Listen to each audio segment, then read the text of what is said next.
नमस्कार साथियों, मैं मनीष आप सबका अपने YouTube चैनल पर हार्दिक स्वागत करता हूं। साथियों, आज के वीडियो में हम लोग जानेंगे प्रेजेंट परफेक्ट टेंस के बारे में। जैसा कि आप जानते हैं कि हमने प्रेजेंट परफेक्ट टेंस का 2 पार्ट समाप्त कर दिया है, जिसमें हमने देखा कि अफर्मेटिव सेंटेंस क्या होता है और निगेटिव सेंटेंस क्या होता है। आज की वीडियो में हम लोग जानेंगे प्रेजेंट परफेक्ट टेंस के इंट्रोगेटिव सेंटेंस के बारे में। तो आइए दोस्तों, वीडियो की शुरुआत करते हैं। देखिए, जैसा कि आप जानते हैं कि प्रेजेंट परफेक्ट जो टेंस होता है, प्रेजेंट परफेक्ट टेंस की ये पहचान होती है कि वाक्य के अंत में क्या आता है, चुका है, चुकी है, चुके हैं, या फिर लिया है, दिया है, या है, ये है आदि शब्द आते हैं।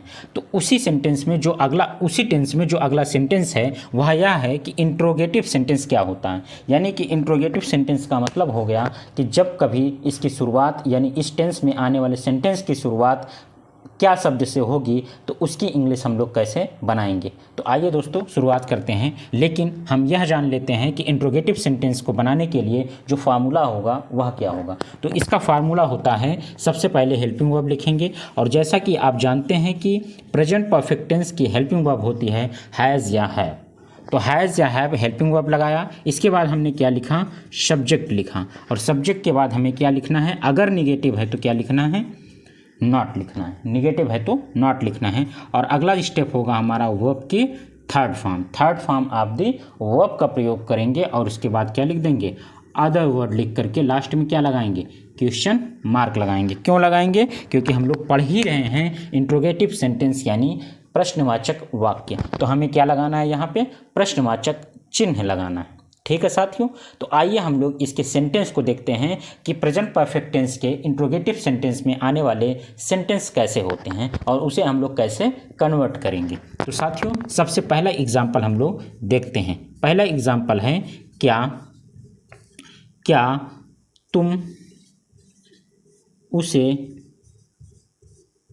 उसे पढ़ा चुके हो, क्या तुम उसे पढ़ा चुके हो, और क्या लगा दिया हमने, क्वेश्चन मार्क लगा दिया। अब देखिए, जैसा कि आपको पता है कि हमने आपको बहुत पहले बताया था कि सबसे पहले आप सेंटेंस को पहचानिए। सेंटेंस को आप अगर पहचानना सीख लेंगे तो आप उसके सेंटेंस को इंग्लिश में बनाना भी सीख लेंगे। तो सेंटेंस को पहचानने के लिए हमने सबसे पहले देखा कि वाक्य के अंत में क्या आया है शब्द आया है, और है शब्द होता है प्रेजेंट टेंस का। हमने प्रेजेंट परफेक्ट नहीं बोला, हमने बोला प्रेजेंट टेंस। तो प्रेजेंट टेंस की पहचान वाक्य के अंत में है शब्द से हो गई।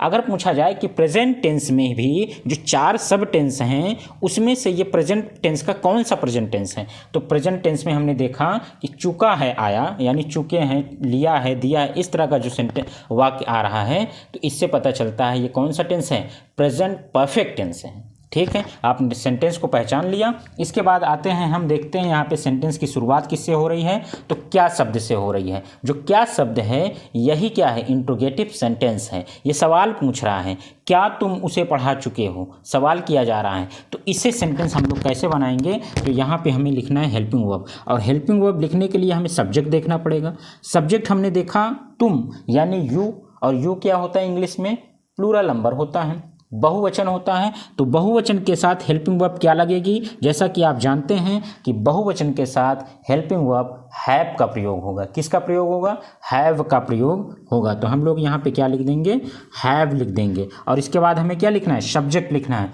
सब्जेक्ट में कौन है, यू, तो क्या लिख देंगे, यू लिख देंगे। क्या यहाँ पे निगेटिव है, नहीं है। तो इसके बाद वर्ब देखेंगे, वर्ब यानी काम क्या हो रहा है, तो काम हो रहा है पढ़ाने का। अब पढ़ाने की थर्ड फॉर्म क्या होती है, टीच की थर्ड फॉर्म क्या होती है, टॉट होती है। क्या होती है, टॉट होती है। तो यहाँ क्या लिख दिया हमने, टॉट लिख दिया। और किससे पढ़ाना, ऑब्जेक्ट में कौन है, उसे का क्या हो जाएगा, हिम या हर हो जाएगा, और लास्ट में क्या है, क्वेश्चन मार्क हो जाएगा। ठीक है साथियों, देखिए सबसे पहले आपने क्या किया, फार्मूला में देखिए, सबसे पहले हमें लिखना है हेल्पिंग वर्ब लिखना है। हेल्पिंग वर्ब के बाद हमें सब्जेक्ट, तो हमने देखा जो सब्जेक्ट होगा उसी के अनुसार तो हेल्पिंग वर्ब लगाएंगे। अगर सब्जेक्ट एक वचन है तो हेल्पिंग वर्ब हैज़, अगर सब्जेक्ट बहुवचन है तो हेल्पिंग वर्ब हैव का प्रयोग होगा। हमने देखा यहाँ पे सब्जेक्ट कौन है, बहुवचन है, तो हमने लगा दिया हैव, और इसके बाद सब्जेक्ट लिखा, वर्ब की थर्ड फॉर्म लिखा, ऑब्जेक्ट लिख करके क्वेश्चन मार्क लगा दिया। ठीक है साथियों, एक एग्जांपल और देखते हैं। दूसरा एग्जांपल है, क्या अनुज तुम्हें पीट चुका है?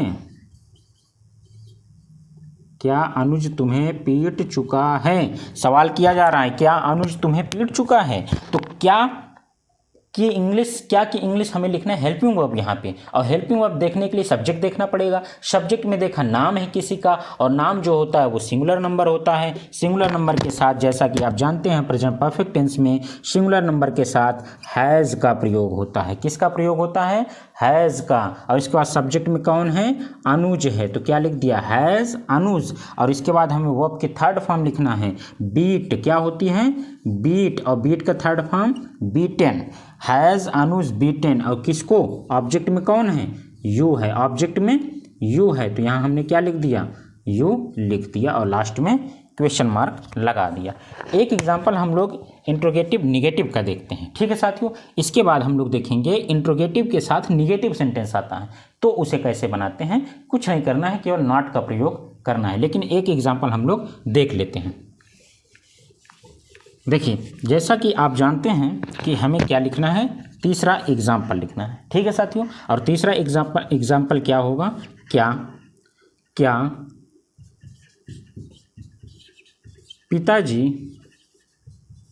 खाना नहीं खा चुके हैं? क्या पिताजी खाना नहीं खा चुके हैं? तो आपने देखा क्या के बाद पिताजी हैं, पिताजी कुछ सिंगुलर नंबर होते हैं, तो क्या लगाएंगे हम? हैज़ का प्रयोग करेंगे, तो हो जाएगा यहाँ पे हैज़। हैज़ के बाद पिताजी की इंग्लिश लिखेंगे the father, has the father. इसके बाद निगेटिव है तो क्या लगा देंगे? नॉट। और खाने की इंग्लिश क्या हो जाएगी? ईटन हो जाएगी। क्या हो जाएगी? ईट का थर्ड फॉर्म ईटन हो जाएगी, ईटन। और क्या हो जाएगी? Eaten the food. क्या हो जाएगा? ईटन फूड हो जाएगा। ठीक है, आप समझ गए होंगे कि कैसे सेंटेंस को बनाया जा रहा है, जो कि किस टेंस का है?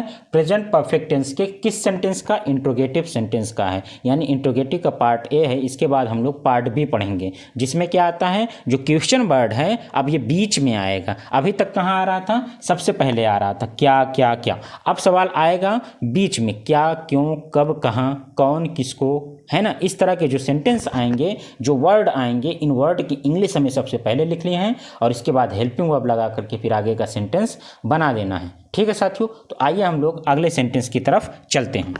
अगला सेंटेंस है दोस्तों इंट्रोगेटिव का पार्ट बी, यानी कि अब यहाँ पे सवाल क्या होगा? बीच में पूछा जाएगा। तो आइए इसको हम लोग देखते हैं। सबसे पहले फार्मूला देखेंगे, क्वेश्चन वर्ड, इसके बाद हेल्पिंग वर्ब, ये हेल्पिंग वर्ब होती है हैज़ या हैव, इसके बाद सब्जेक्ट नॉट, फिर वर्ब की थर्ड फॉर्म अदर वर्ड, और अंत में क्वेश्चन मार्क लगाना नहीं भूलेंगे। ठीक है, आइए एग्जाम्पल देखते हैं। एक एग्जाम्पल देखते हैं, वह मुझे क्यों नहीं, वह मुझे क्यों नहीं बुला चुका है? वह मुझे क्यों नहीं बुला चुका है। ये जो क्यों शब्द है, यही है क्वेश्चन वर्ड, यानी यही प्रश्नवाचक शब्द है। इसी शब्द की इंग्लिश हमें क्या करना है? सबसे पहले लिखना है। और क्यों की इंग्लिश क्या होती है? क्यों की इंग्लिश होती है वाई। क्या होती है? वाई। इसके बाद लिखना है हेल्पिंग वर्ब। हमने क्यू डब्ल्यू लिख दिया, यानी क्वेश्चन वर्ड लिख दिया। क्वेश्चन वर्ड के बाद हमें देखना है हेल्पिंग वर्ब, और हेल्पिंग वर्ब देखने से पहले हमें क्या देखना पड़ेगा? सब्जेक्ट देखना पड़ेगा। और सब्जेक्ट में कौन है? वह है। वह क्या होता है? सिंगुलर नंबर होता है, और सिंगुलर नंबर के साथ हेल्पिंग वर्ब क्या लगेगी? हैज़ लगेगी। क्या लगेगी? हैज़ का प्रयोग होगा। तो वाई हैज़। और सब्जेक्ट में कौन है? ही। सब्जेक्ट में कौन है? ही है। और इसके बाद निगेटिव है तो निगेटिव लगा दीजिए। और थर्ड फॉर्म बुलाने की क्या हो जाएगी? कॉल्ड हो जाएगी। और किसको, यानी ऑब्जेक्ट कौन है? किसको बुलाया जा रहा है? तो मुझे की इंग्लिश क्या हो जाएगी? मी। और अंत में क्या बचा? Question mark. ठीक है साथियों, देखिए सबसे पहले क्या लिखा आपने? क्योंकि इंग्लिश लिखा वाई। इसके बाद हमने देखा हेल्पिंग वर्ब। हेल्पिंग वर्ब देखने के लिए हमें सब्जेक्ट पे जाना पड़ेगा। सब्जेक्ट पे हम गए तो क्या मिलता है हमें? एक वचन का मिलता है, और एक वचन के साथ प्रेजेंट परफेक्ट टेंस में हेल्पिंग वर्ब लगती है हैज़। तो हमने क्या लगा दिया, हैज़ लगा दिया। फिर हमने देखा सब्जेक्ट में ही है, इसके बाद नेगेटिव है तो नॉट लगा दिया।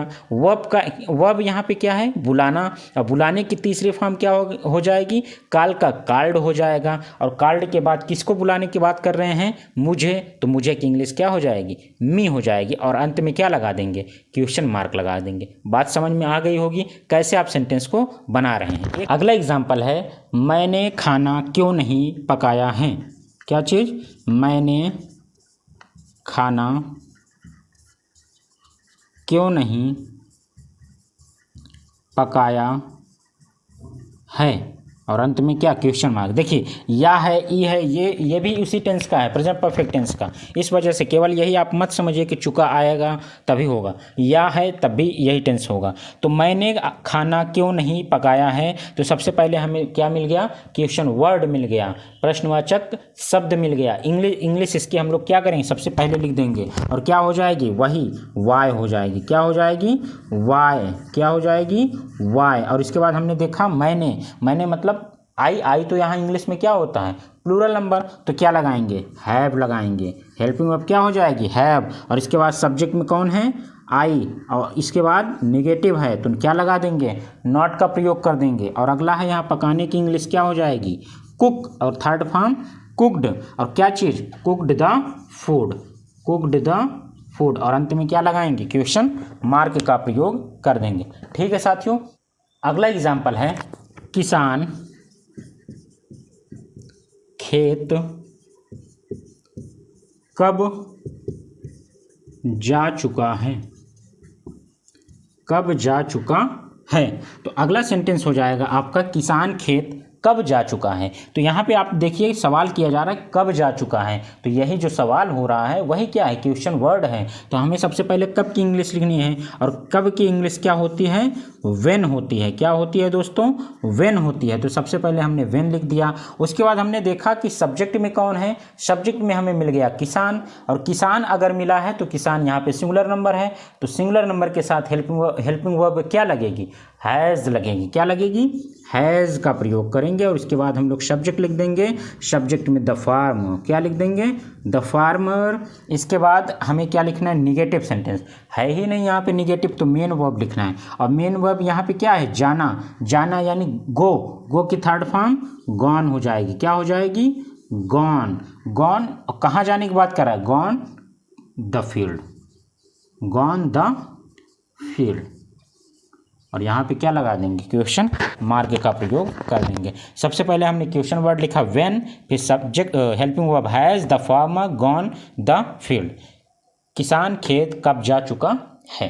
तो ये हुए आपके सेंटेंस जो कि किस टेंस के थे, प्रेजेंट परफेक्ट टेंस के। किस प्रकार के sentence, interrogative sentence. Present perfect tense का इंट्रोगेटिव सेंटेंस आज के वीडियो में हमने देखा, और ये प्रेजेंट परफेक्ट टेंस पूरी तरह से समाप्त हो चुका है। अगर आपने अफर्मेटिव और निगेटिव सेंटेंस की वीडियो नहीं देखा है तो आप चैनल पे जाइए, और चैनल पे आपको वो दोनों वीडियो मिल जाएंगे, वहाँ आप देखिए। इसके बाद आप इस वीडियो को देखेंगे तो आपका जो प्रेजेंट परफेक्ट टेंस का जो बेसिक है वो सब कुछ क्लियर हो जाएगा। अगले वीडियो में हम लोग प्रेजेंट परफेक्ट कंटिन्यूअस टेंस के बारे में जानेंगे, और उसके पहले आप लोगों ने वंदे भारत ट्रेन के बारे में जो वीडियो आई है, अगर उसे नहीं देखा है तो आप जा करके उसे देख लीजिए। और अगर आपने चैनल को सब्सक्राइब नहीं किया है तो आप हमारे चैनल को सब्सक्राइब कर लीजिए, अपने दोस्तों तक शेयर कर दीजिए, और अपना सपोर्ट जरूर दीजिए। बहुत बहुत धन्यवाद। Thank you so much. Best of luck.